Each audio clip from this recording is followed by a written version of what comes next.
राधे राधे। जय श्री कृष्ण। दोस्तों, आप सभी को गंगा दशहरा की हार्दिक शुभकामनाएं।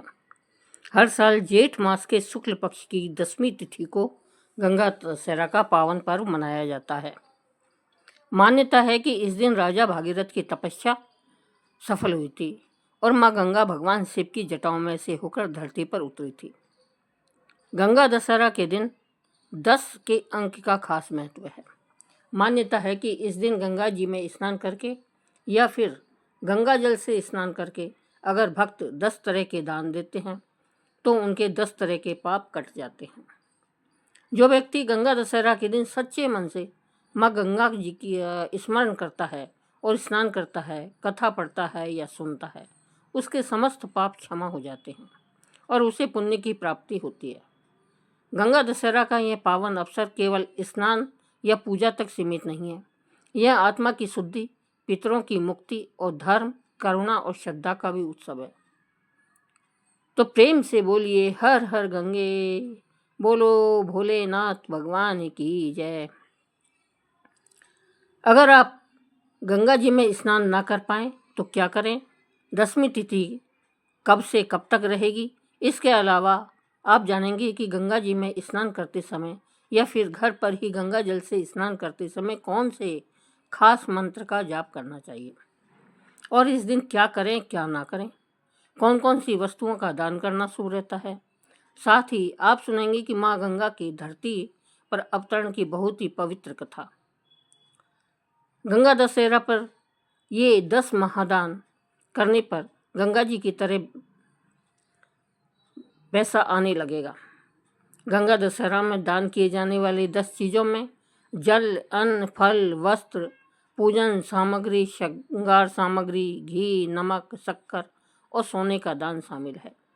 इन वस्तुओं को दान करने से पुण्य मिलता है और माँ गंगा और माँ लक्ष्मी जी की कृपा प्राप्त होती है। दोस्तों, अब हम सुनते हैं कि गंगा दशहरा कब है। गंगा दशहरा जेठ शुक्ल दशमी तिथि 4 जून बुधवार की रात 11:54 से शुरू होगी, जो 5 जून को गुरुवार की रात 2:16 तक रहेगी। क्योंकि ज्येष्ठ शुक्ल दशमी तिथि 5 जून गुरुवार को पूरे दिन रहेगी, इसलिए गंगा दशहरा पर्व भी इसी दिन मनाया जाएगा। सुबह स्नान करने के लिए, मंत्रों का जाप करने के लिए, पूजा पाठ करने के लिए सबसे उत्तम माना जाता है। कहते हैं ब्रह्म मुहूर्त में की गई पूजा, किए गए मंत्र का जाप बहुत जल्दी सफल होता है। राहु केतु दोष निवारण है और गंगा दशहरा का महत्व। यदि आपकी कुंडली में राहु और केतु ग्रहों से संबंधित कोई समस्या है और जीवन में अत्यधिक परेशानियां आ रही हैं तो आप राहु काल के समय में पूजा पाठ अथवा मंत्र जाप कर सकते हैं। राहु काल में की गई साधना विशेष फलदायी मानी जाती है। वैसे तो गंगा जी में स्नान करना सदैव ही शुभ माना गया है, क्योंकि गंगा जी को मोक्षदायिनी कहा गया है। ऐसा माना जाता है कि गंगा स्नान से समस्त पाप धुल जाते हैं। परंतु गंगा दशहरा के दिन यदि आप गंगा स्तोत्र का पाठ करते हैं तो यह और भी अधिक फलदायक होता है। इस दिन गंगा जल में खड़े होकर गंगा स्तोत्र का 10 बार पाठ करें। मान्यता है कि ऐसा करने से केवल पाप ही नहीं कटते, बल्कि धर्म, अर्थ, काम और मोक्ष चारों पुरुषार्थ की प्राप्ति होती है। गंगा पूजन और गंगा दोनों की महिमा।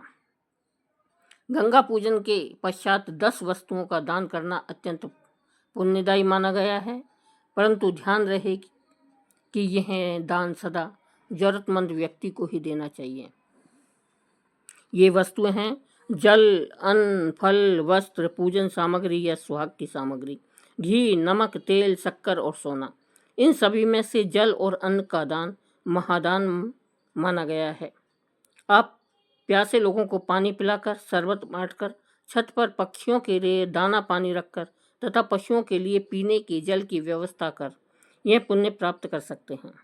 यदि आप सोने का दान न कर सकें तो आप धार्मिक पुस्तकों का भी दान कर सकते हैं। गंगा स्नान से पाप करते हैं और 10 प्रकार के पाप गंगा दशहरा के दिन गंगा स्नान से 10 प्रकार के पाप करते हैं।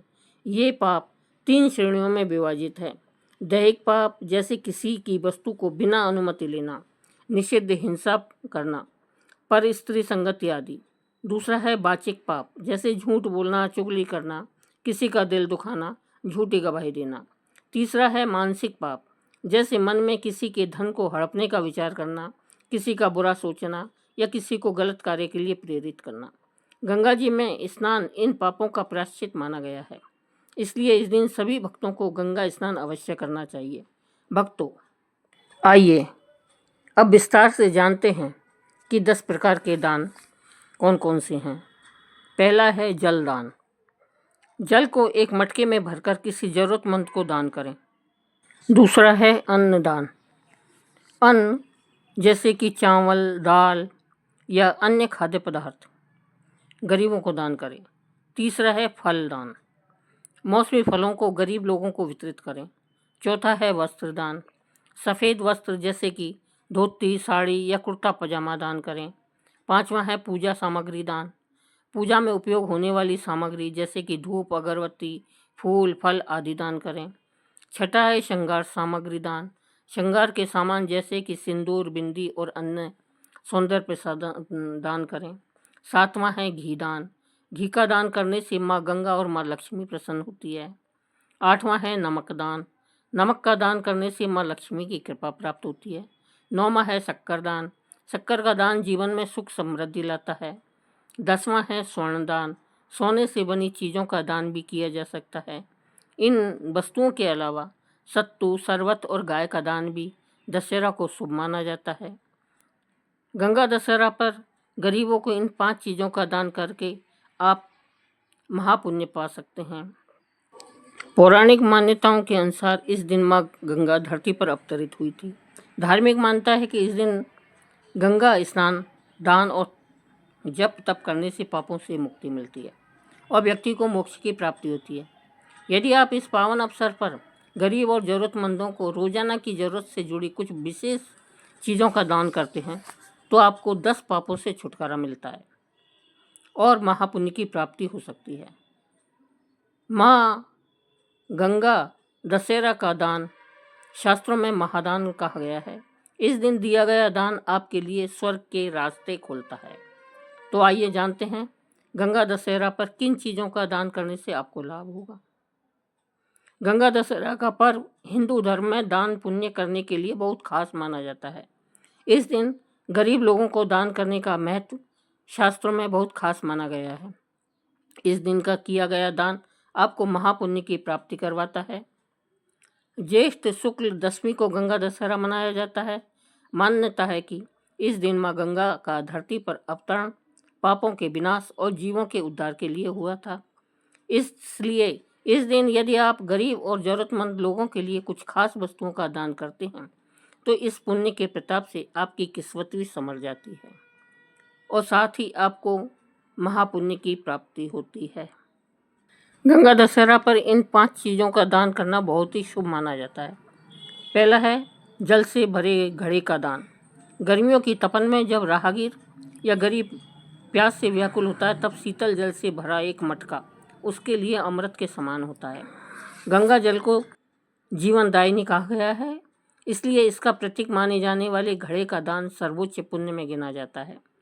गंगा दशहरा के दिन आप मिट्टी या तांबे के मटके में जल भरकर किसी मंदिर, धर्मशाला, चौपाल या किसी ज़रूरतमंद को दान करें। साथ में तुलसी का पत्ता, इलायची या मिश्री डालकर शीतल जल को और पवित्र बना सकते हैं। यह दान आपकी आयु, संतति, धन और पुण्य में वृद्धि करता है। दूसरा है सफ़ेद वस्त्रों का दान। गंगा मैया को सफ़ेद वस्त्रों में चित्रित किया गया है क्योंकि वे पवित्रता, शांति और करुणा की देवी है। गंगा दशहरा पर सफ़ेद वस्त्रों का दान करने से व्यक्ति के जीवन में सकारात्मक ऊर्जा, मानसिक शांति और आत्मिक संतुलन आता है। गंगा दशहरा पर आप सफ़ेद धोती, साड़ी, कुर्ता पजामा, अंगोछा या रुमाल दान कर सकते हैं। विशेष रूप से यह दान ब्राह्मणों, साधुओं, वृद्धजनों, ज़रूरतमंदों या अनाथों को करना चाहिए। यह दान कर्मों की शुद्धि, पितृदोष निवारण और परिवार में शांति हेतु अत्यंत ही प्रभावी माना गया है। इसको करने से आपको महापुण्य की प्राप्ति होती है। तीसरा है शरबत, मौसमी फल और खांड का दान। गर्मियों में शरीर की गर्मी को शांत करने वाले पदार्थ जैसे बेलपत्र का शरबत, नींबू पानी, ठंडाई, खरबूजा, तरबूज, आम और खांड आदि का दान करने से न केवल तन को राहत मिलती है, बल्कि यह मन को भी प्रसन्नता और संतुलन देता है। गंगा दशहरा के अवसर पर आप राहगीरों या मजदूरों के लिए शरबत बनवाकर वितरण कर सकते हैं। मौसमी फलों के पैकेट बनाकर अनाथालय, वृद्धाश्रम या गरीब बस्तियों में वितरित कर सकते हैं। खांड और मिश्री का दान शुगर रोग निवारण और पारिवारिक आनंद में वृद्धि करता है। यह दान शरीर की अग्नि को शांत करता है और क्रोध, चिंता व असंतोष को दूर करता है। चौथा है छाता, चप्पल और तौलिए का दान। गंगा दशहरा के पावन मौके पर गर्मी से बचाव करने वाली चीज़ों का दान करने से आपको बहुत शुभ फलों की प्राप्ति होती है। गर्मियों में धूप, लू और तपन से बचाव के लिए छाता, चप्पल और तौलिया अत्यंत आवश्यक वस्तुएं हैं, जो कई गरीबों की पहुंच से बाहर होती हैं। तो इन वस्तुओं का दान करके आप उनकी ज़रूरत पूरी कर सकते हैं और ईश्वर का आशीर्वाद पा सकते हैं। यह दान आपको दुर्घटनाओं से बचाता है, जीवन की कठिनाइयों में रक्षा करता है और धर्म की रक्षा के मार्ग पर ले जाता है। तौलिया शरीर की शुद्धि और गरिमा का प्रतीक है। इसका दान स्वास्थ्य और स्वाभिमान को बढ़ाता है। पांचवा है सात धान्य और तिल का दान। शास्त्रों में कहा गया है अन्न दान परम दानम, अर्थात अन्न का दान सबसे बड़ा दान है। विशेषकर गंगा दशहरा पर 7 प्रकार के धान्य जैसे चावल, गेहूँ, मूंग, उड़द, मसूर, जौ और बाजरा तथा तिल का दान करने से 10 प्रकार के पापों का नाश होता है। यह दान गरीबों, ब्राह्मणों, विधवाओं और भूखे बच्चों को करना चाहिए। इस दान से जीवन में धन, अन्न, आरोग्य और संतोष प्राप्त होता है। तिल पापों की शुद्धि का प्रतीक है और इसका दान पितृदोष निवारण में भी सहायक माना गया है। दोस्तों, अब हम सुनेंगे गंगा अवतरण की पौराणिक कथा। पौराणिक मान्यताओं के अनुसार गंगा दशहरा के दिन ही राजा भागीरथ की कठिन तपस्या के फलस्वरूप माँ गंगा जी स्वर्ग लोक से पृथ्वी पर अवतरित हुई थी। राजा भागीरथ ने अपने पूर्वजों की आत्मा की शांति हेतु माँ गंगा को पृथ्वी पर लाने के लिए घोर तप किया। गंगा जी का प्रभाव अत्यंत तीव्र था, जो धरती को नष्ट कर सकता था। तब राजा भागीरथ ने भगवान शिव की तपस्या की। शिव जी प्रसन्न होकर प्रकट हुए और गंगा जी को अपनी जटाओं में बांध लिया। जेठ मास के शुक्ल पक्ष में को उन्होंने जटा खोलकर गंगा जी को पृथ्वी पर प्रवाहित किया। प्राचीन काल में अयोध्या के राजा सगर ने अश्वमेध यज्ञ किया।